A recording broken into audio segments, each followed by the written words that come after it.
I'm Jim Check. You're watching Kelowna Now. Sorry about the glitch there. I've got with me on the phone Ian Burns. I am in Las Vegas at the CES, and we'll have more on that later in the day. Good morning, Ian. Howdy, man. How you doing? I'm doing well. We're going to have a kind of a short show because I've got to get off to the CES. But in the news, really, it's all about Trudeau. We talked about that with Renee. I advise you go watch that. Um, But Brian Lilly has something out there that seems interesting. The Liberal Party rules mean people can that who can't vote in the general election will be choosing the leader of the Liberal Party, though, and that's teenagers from China. He's saying senior citizens from India. I mean, that's kind of like interesting, and he thinks it's insane. What do you think? Well, you don't even have to be a permanent resident. Never mind a citizen. You don't even have to be a permanent resident. It's kind of nuts. And there was a huge inquiry into this not so long ago, as many of us remember, that found that not only these leadership elections, but also, real big boy elections are Yeah, vulnerable to foreign interference, that the Chinese and Indian states have intervened in Canadian politics, that in fact there are members of parliament who are effectively traitors and have, in the words of one investigation, have wittingly cooperated with foreign states. It's a yeah. little bit peculiar, I would venture, that the Liberal Party hasn't changed its rules, especially when Elections Canada told them explicitly that if they wanted to reduce the possibility of election interference, they should, for example, prevent foreign students from voting in elections, in the leadership elections. So the motivation for this is you actually have to register as a Liberal to vote, right? And that means you have to give some money too. I think there's a fee, right? Yeah, I think so. Yeah, you have to kind of have a subscription. Yeah. So that likely is the motivation that they can draw from a larger pool. I mean, I'm not 100% sure, but I'm pretty sure that's what it is. So that would be the motivation, right? How to access more money. That's that's probable. That money is part of it, but I would say also it's a question of legitimacy because the the legitimacy of these parties, which they refer to themselves as institutions when they're feeling particularly fond of themselves.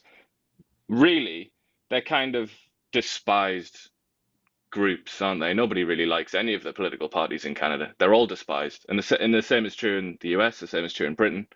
And they squat on our democracy, don't they? And they monopolize the candidates for election. And I think if the number who took part in a leadership election, let's say it was like some pathetically small number, like 10 or 20,000 people, that would raise a lot of eyebrows, wouldn't it? And people would say, why do we even tolerate this from these tiny little pressure groups that call themselves institutions?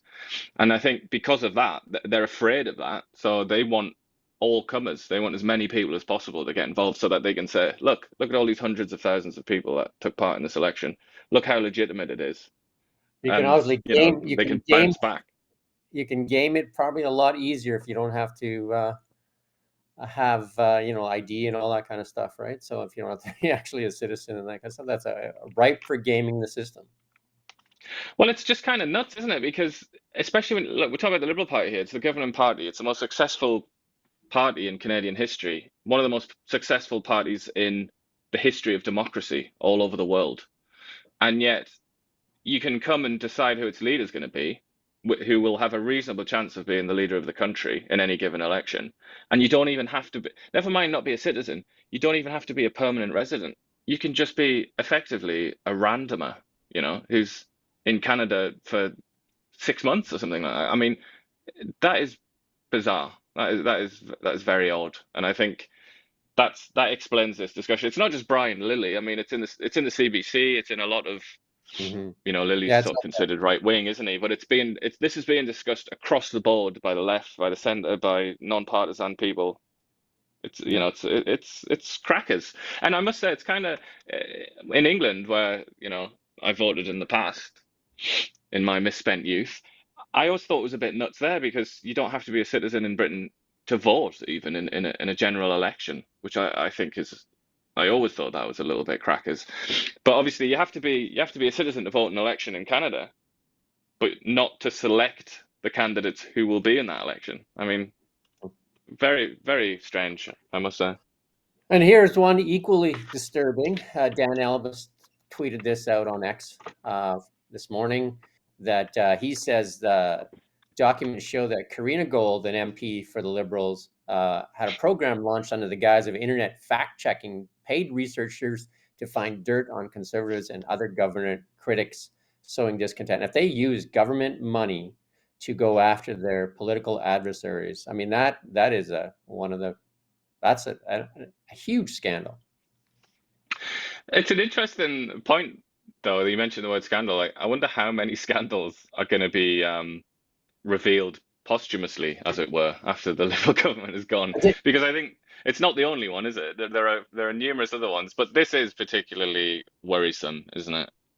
yeah, so I said to Renee this morning when we were talking beyond the ballot that there will, like you just said, there's going to be a lot of investigations that happen after the fact. But if Pierre Poilievre forms government, that he shouldn't get distracted by all that. He should assign a team and keep on the mission of making Canada better, as opposed to getting into the weeds with all these scandals that need to be done. Like all these, like the Arrive can, all these things that we don't have answers to. They all need to be taken care of. But I think it shouldn't distract from the main mission of making it better for the Canadians, making Canadian lives better. Yeah, and also political parties that win elections since the dawn of time really have been, or the dawn of democracy, have been blaming their predecessors, haven't they? As soon as they're through the doors, as soon as they're in power, it's like, oh, look what these guys left. But nobody likes that. Nobody wants to hear that. So I Yeah. think, yeah, that is a good advice. And I hope the Conservatives, if they win as expected, I hope that they heed that advice because it's going to be important not to dwell too much on the past. Because Justin Trudeau sure used Stephen Harper's name a lot during his 9 years. I don't think he used it yesterday, though, to blame him for his resignation. But you know, He did no, he did mention prorogate in the context of oh yeah, prorogation. He oh did yeah. mention Harper. So Stephen Harper did come up as his like punching bag. Um, So Christy Clark throwing her name in. Renee and I talked about that as well. Like she'd be one of the moderate in the forefront runners. Forefront runners being Chrystia Freeland, Mark Carney, Melanie Jolie, and Christy Clark. And she'd probably be the biggest moderate.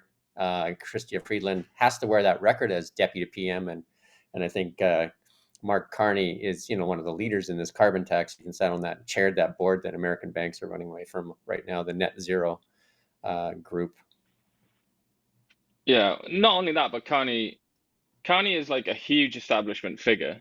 He's he led two central banks, which are kind of they're there's a lot of hostility towards central banks. And particularly the Bank of Canada, I'd say, and the Federal Reserve in the US.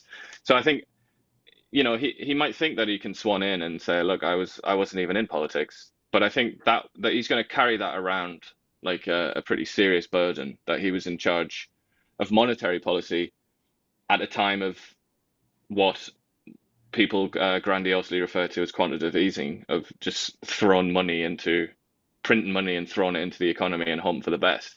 I think he's gonna carry that burden around in a big way, and also he's an advisor of, or was an advisor, I don't know if he still is, of Justin Trudeau on economic policy. So he's kind of, he's got his hands dirty, so to speak. Whereas Christy Clark, of all the names mentioned, she's really the only one that hasn't been involved in the Trudeau government. So that Yeah. might be to her favour. And then the National Post put out an opinion piece that for the good of the country, Trudeau should exit immediately. I think that the National Post has done a few articles on that. I think in the Globe, but CBC definitely. I think Rosemary Barton, was she almost close to tears when she was talking about Justin Trudeau leaving? She seemed to be in quite a funny mood. Whereas that other chap, Cochrane, I think he's called, he seemed quite chirpy, I would say. I don't know what his political opinions are, but he seemed quite pleased. But yeah, I mean, as for him going right now, I just don't know how that could be made to happen. It's all, you know, Stephen Fuhr, who was interviewed by Kent Mulgrew for Kelowna Now yesterday, he sort of said like it's not really a big deal that Parliament's being prorogued because I don't really think it helps that the House of Commons is just a bunch of people shouting at each other. There's just something along those lines. And I just thought I heard that and I thought, what you mean? You mean democracy? Because that's what that is. Parliament is there because it's our democracy. That's how we discuss things and that's how grievances are redressed. That's the whole point. And it was invented after, in England after people had been slaughtering each other over debates. And they thought, okay, let's have a parliament and let's have people sit around and shout about things rather than stab each other. And I just think now that Parliament's been prorogued, how can this even be debated? There is really no democratic avenue for this to be Right. discussed because it's just the door's just been shut, and it's like, nope, no parliament. You're just going to It, have to wait for us to have this leadership election. it So does. that's why I worry that there might be a protest movement, and I sort of think that's the only thing that could change the situation anyway. It does protect the bureaucracy, not the democracy. Um, President Biden praises Trudeau, and it's kind of like in direct contrast to Donald Trump's what are expressions on X. Um, Completely different for the two of them, but I mean, they're both, I guess you would say, failed in their attempts in the latter parts of their political careers. Well, if the last sort of year or so is any indication of the trajectory of politics and culture in the West, then I think these two chaps are going to be yesterday's men very, very soon. And they've gone down together almost, haven't they? Just about the same time. But I mean, Biden, it's funny that you should say that about Trudeau, because Biden wasn't, he hasn't really been all that friendly to Canada, I don't think, in his presidency. And I'm not sure. I think more of Obama being friendly to Canada than Biden was. Yeah. And then you put up this one. Elon Musk says the English grandmother might have been abducted in present day Britain. Yeah, well, I don't know if you followed this at all, but he's been obsessively focused on the gang rapists in England, which is a very long and complicated topic. I don't know if we really want to go into it, but he's been talking about that an awful lot, and he's stirred the pot big time in England, and he's been accused of being like this foreigner, and it's like this like he's been attacked really for it being none of his business, essentially. And then he's just written this short statement, few sentences, few paragraphs, where he explains that. Yeah, I think he doesn't say this explicitly, but I think he's given his motivations. He's telling people why he cares, and that's because his own grandmother was from Liverpool, and he reckons that she would be one of the girls vulnerable to the uh, the rapes that have gone on in England over the last 40 years or whatever. Yeah, we'll save that for another time to get deep into it. And then we did talk about this already. Who will replace Justin Trudeau? Like it's in here. You also had Francois Philippe Champagne in there as well, but I think Christy Clark's obviously a big name in that as well. And like the front runners are definitely Chrystia Freeland and Mark Carney, though. Yeah, I think Freeland Carney and then Katrina Gould, who we mentioned earlier there, she's also, I think, got her name down. Um, and that is about it, isn't it? I think we've just about got everybody. Sean Fraser used to be named as a possible candidate, but he's finished with politics, isn't he? He said Yeah. he's not gonna contest the next election. But yeah, I think it's probably going to come down to Freeland and Carney, I would imagine. Maybe Clark is the outside possibility. LeBlanc actually is another one that's been mentioned, but I can't imagine that Trudeau's closest ally and friend is going to be selected to replace him. And the puzzling one, the capital gains tax, the raise and the inclusion hasn't been signed into law, but the CRA is administering like it has. So that's Renee and I talked about that as well. That is definitely going to make people wonder what's going on. It is interesting that, isn't it? It's not even law yet, but apparently because the Liberals tabled a motion last Hmm. year, that means that for the CRA, that's the green light apparently. But I mean, for all I know, I haven't really looked into this in any depth. For all I know, that's standard procedure, but it does seem a little bit odd, doesn't it, when well, for number one, it hasn't been passed. It hasn't actually been approved of by representatives in Parliament. But also during this sort of tumultuous time where we're going to have a new government relatively soon, we should expect a new prime minister at least. It is a bit curious. Interesting for sure. Let's move on to markets. Again, gold up a little bit today. Again, things are just chopping in that range. Not much going on there. Bitcoin did go over 100,000, but it's back down below that. Again, chopping. It's chopping as well. I think everybody's waiting for that January 20th date, which isn't too far away now. What are we at? Like, not too far at all, right? Yeah, January 13 days. 13 days, less than 2 weeks, right? And then the Canadian dollar, you can see a little blip there where there's some reaction with probably the resignation. And then there was some movement in oil and gas stocks as well yesterday, too. So a little interesting to see. Again, watch the markets to see what they do and how they see the world.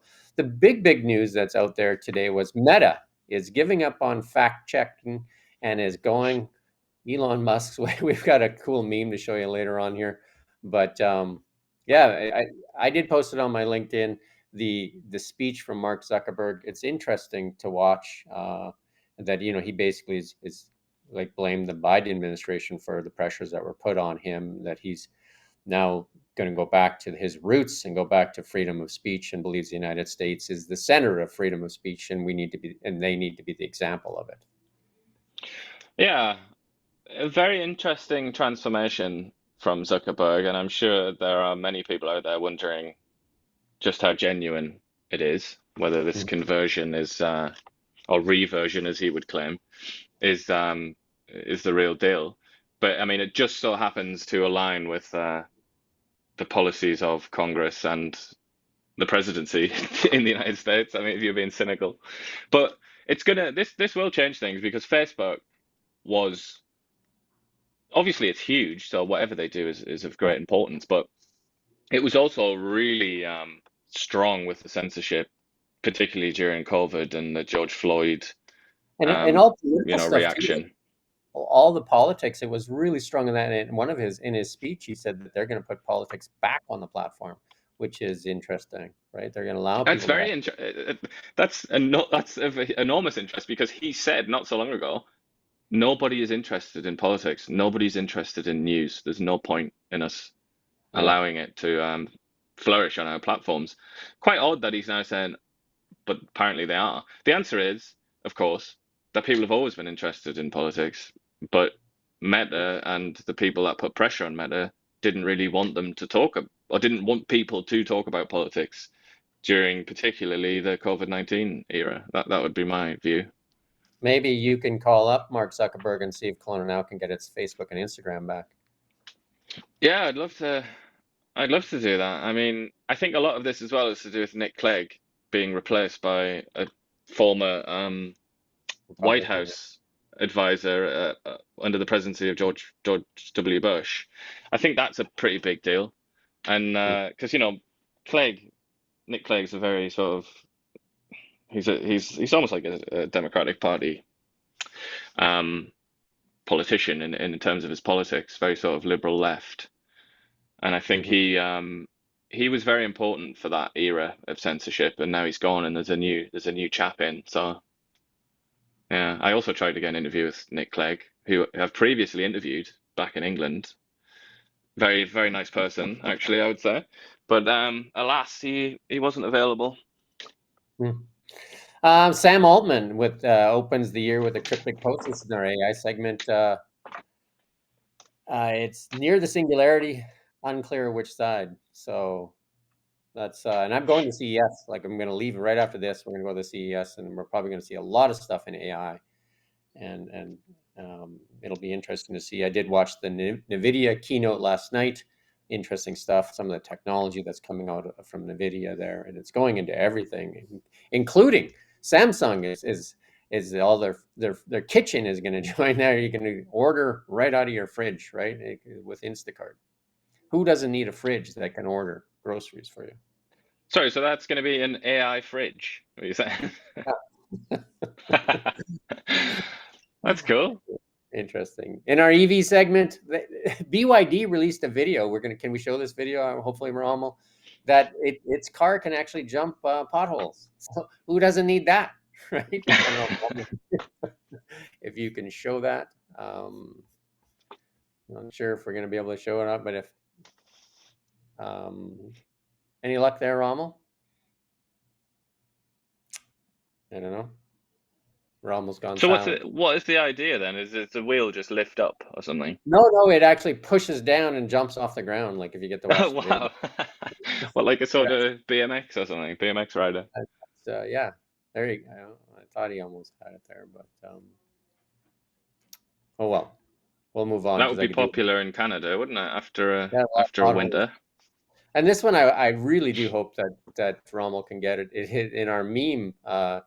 There's a meme of Zuckerberg copying Elon's homework community notes, because not only is he changing the policies and adding community notes as opposed to censorship, he's actually moving the moderation team to Texas from California, like Elon did.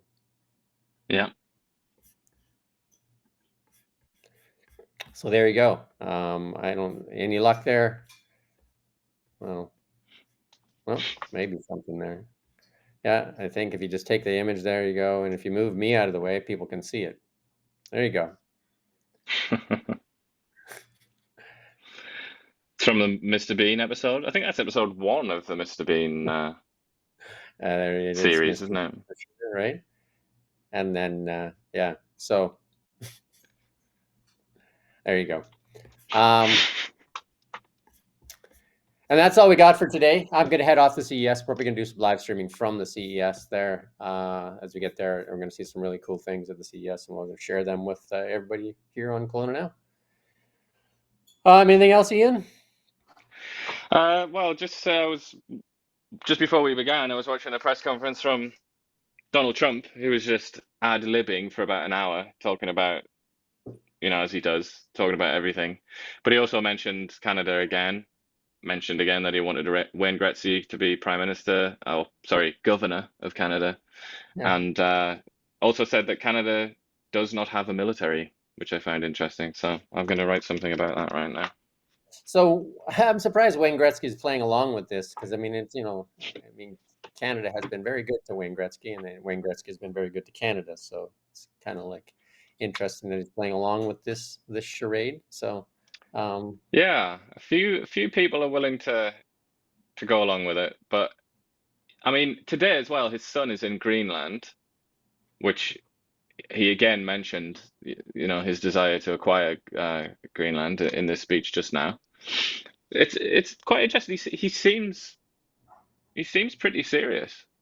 It's going to be very if I interesting to was see how it develops anyway. Greenland, if I was the leader there, I'd said, look, you can have Greenland. I'll trade it for the West Coast. You can have the west coast of Greenland, and we'll have California. And you'll have to move all the people out, and then the same way, because we'll have to switch houses, right? So that should set it up, right? Anyway, we do thank you for watching Kelowna Now. We don't just report the news. We live here too. We're your neighbors, bringing you stories that matter to all of us. No government funding, no outside influence. Kelowna Now, local, independent. News you can trust.